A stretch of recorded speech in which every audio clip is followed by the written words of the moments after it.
Bueno, familia, entonces vamos a comenzar con Lucas. Vamos a ir directamente a la palabra de Dios. Vamos al libro de Lucas, el Evangelio de Lucas, el capítulo 4. Vamos a leer desde el versículo 1 hasta el versículo 4. Lucas 4, del 1 al 4. Dice la palabra: tentación de Jesús.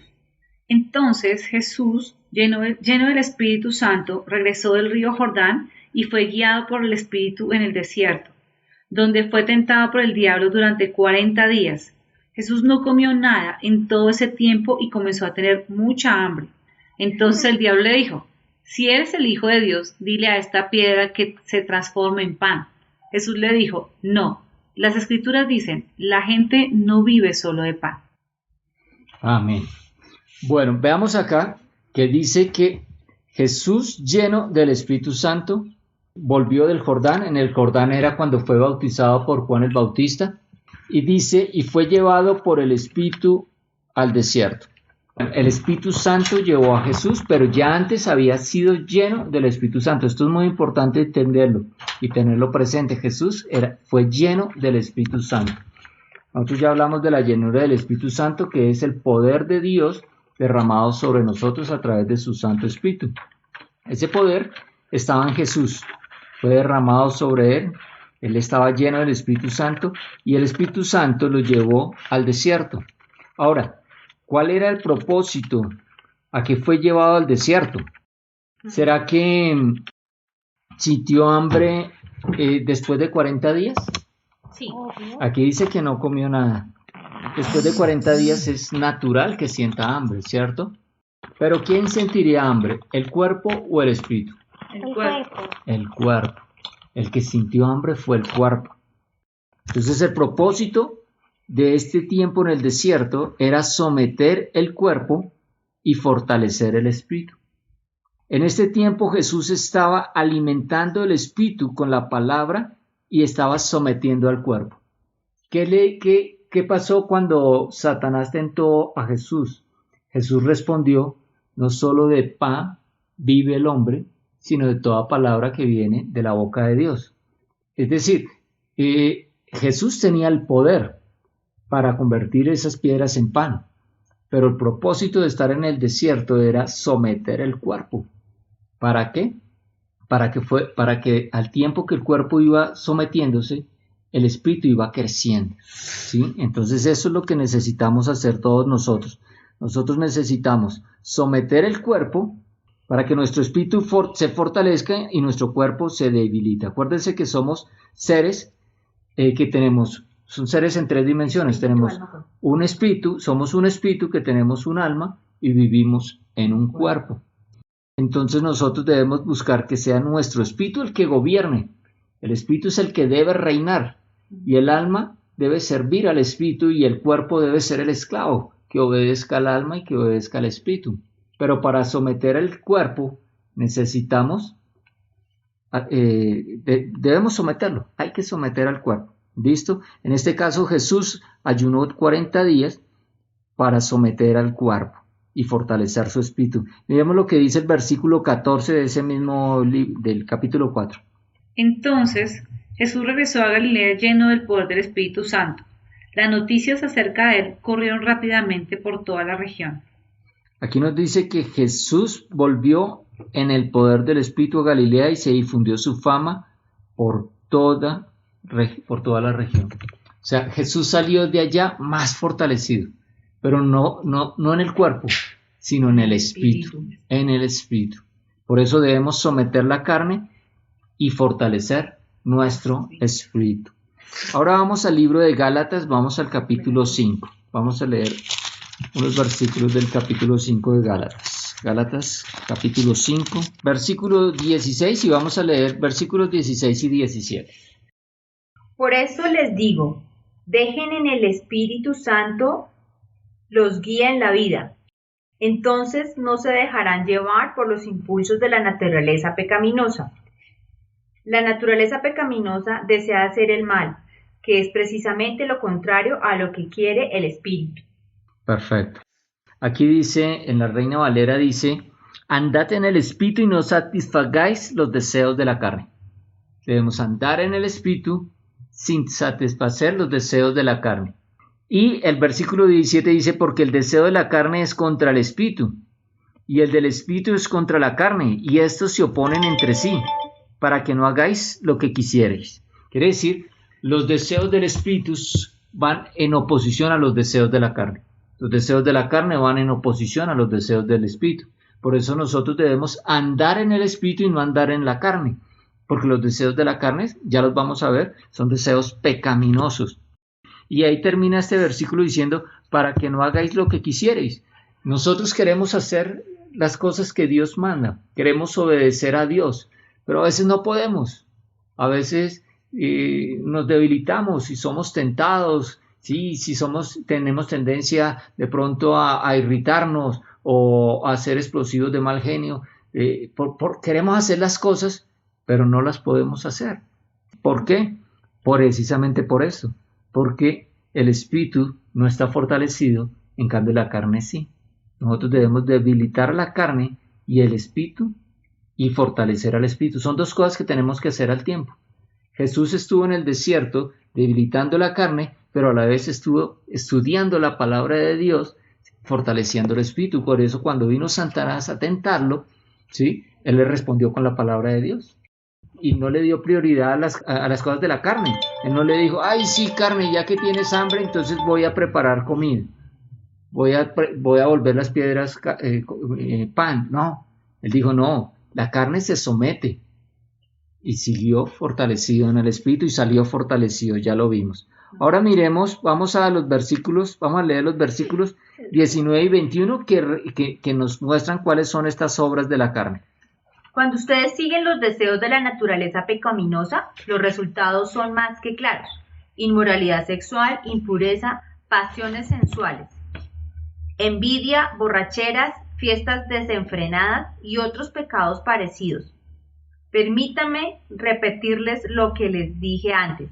Cualquiera que lleve esa clase de vida no heredará el reino de Dios. Bueno, aquí podemos clasificar estas obras de la carne como en 4 categorías. La primera tienen que ver con los pecados de impureza sexual. Ahí nos está hablando de fornicación, adulterio, inmundicia, lascivia. Los otros son pecados religiosos que van contra la verdadera adoración. Ahí nos dice hechicería, idolatría. Podríamos encontrar también el ocultismo, el espiritismo. Bueno, todo ese tipo de cosas que van contra la verdadera adoración. El otro grupo podríamos clasificarlo como pecados sociales. Son pecados que van contra el amor, ¿sí? Ahí están estos que dice contiendas, celos, iras, disensiones, pleitos, homicidios. Y la cuarta categoría son pecados por falta de control propio, como borracheras, ¿sí? Como adicciones, como todo ese tipo de cosas que son falta de control, de dominio propio. ¿Listo? Ahora miremos los versículos 22 y 23, nos hablan en oposición a estos, cuáles son los frutos del Espíritu. En cambio, la clase de fruto que el Espíritu Santo produce en nuestra vida es amor, alegría, paz, paciencia, gentileza, bondad, fidelidad, humildad y control propio. No existen leyes contra esas cosas. Esos son los frutos del Espíritu. Entonces nosotros debemos doblegar la carne para dejar de hacer esas cosas que a Dios le desagradan y tenemos que fortalecer el Espíritu para empezar a caminar en amor, para empezar a caminar con paciencia, con benignidad, con todo lo que que son los frutos del Espíritu. Ahora miremos el versículo 24 que dice: Los que pertenecen a Cristo Jesús han clavado en la cruz las pasiones y los deseos de la naturaleza pecaminosa. Los han crucificado allí.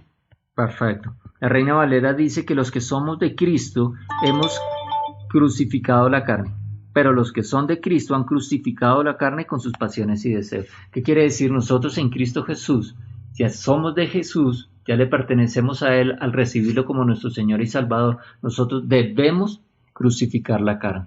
Nosotros debemos someter la carne, es un mandato, nos toca, lo debemos hacer. Otro versículo dice, No, es eso, debemos someter nosotros la carne. ¿Por qué? Porque nosotros ya estamos en Cristo Jesús y con el Espíritu Santo en nosotros ya tenemos el poder para hacerlo. Quizás cuando no habíamos recibido a Cristo Jesús, cuando aún éramos hijos de Satanás, pues estábamos en derrota, no teníamos el poder para hacerlo, pero ahora en Cristo Jesús estamos en una posición de victoria. Además somos llenos del Espíritu Santo, investidos con poder. Nosotros podemos crucificar la carne y lo debemos hacer, ¿sí? Ahora mire lo que dice el versículo 25. Ya que vivimos por el Espíritu, sigamos la guía del Espíritu en cada aspecto de nuestra vida. Si vivimos por el Espíritu, andemos también por el Espíritu. A través del Espíritu es que somos vivificados. Andemos según las cosas del Espíritu. Andemos según el Espíritu y no según la carne. Porque la carne nos lleva a pecado y el pecado a la muerte. En cambio, en el Espíritu nosotros cada vez nos vamos vivificando más para llegar a ser a la medida del varón perfecto que es nuestro Señor Jesucristo. Vamos a Gálatas 2:20. Mi antiguo yo ha sido crucificado con Cristo. Ya no vivo yo, sino que Cristo vive en mí. Así que vivo en este cuerpo terrenal, confiando en el Hijo de Dios, quien me amó y se entregó a sí mismo por mí. Amén. Ya no vivo yo, Cristo vive en mí. Es el Espíritu de Dios el que mora en nosotros. Ya no somos los antiguos hombres, ya dejamos de ser esos seres pecaminosos. Ahora Cristo vive en nosotros, fuimos justificados por su sangre y como fuimos justificados por su sangre, ahora nosotros tenemos que ser también santificados. Nosotros cada día tenemos que ir andando en santificación para dejar atrás los pecados de la carne, ¿sí? Y empezar a ver los frutos del Espíritu. Y para terminar vamos a ir a Juan 3:30.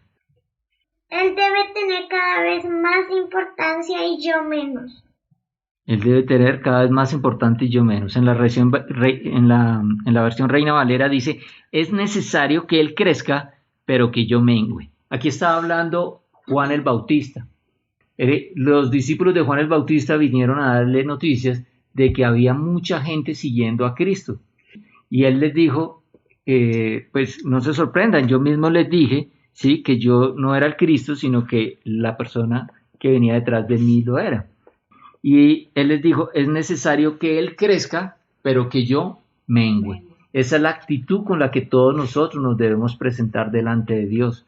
Debemos decirle al Señor que crezca en nosotros y nosotros, los seres, nuestra carnalidad, lo que hacíamos nosotros, ¿sí? Nuestras concupiscencias, nuestros deseos, nuestras pasiones son las que deben mermar. Deben mermar y Jesús debe crecer en nosotros. Su Espíritu debe crecer en nosotros. Amado Padre, te damos las gracias, Señor. Te damos las gracias porque tú, Señor, has dado un espíritu, Señor, de valor, de dominio propio, y nos permites crecer cada día más en el Espíritu, Señor, para debilitar la carne, para que seas tú, Señor, a través de tu Hijo Jesucristo y de tu Santo Espíritu, los que moren en nosotros y los que gobiernen sobre nosotros.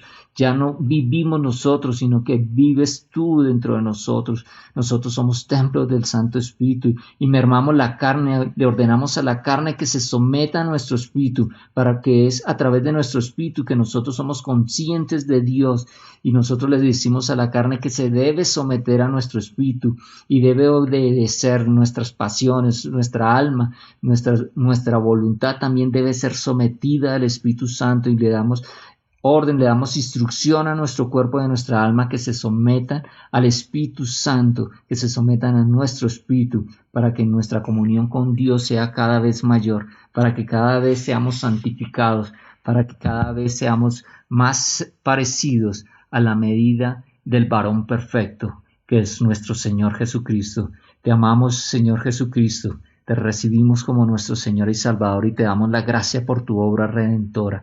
Gracias por justificarnos con tu sangre, por limpiarnos de todo pecado, por hacernos dignos de estar en la presencia del Padre. Te damos las gracias en el nombre de nuestro Señor Jesucristo. Amén. Amén.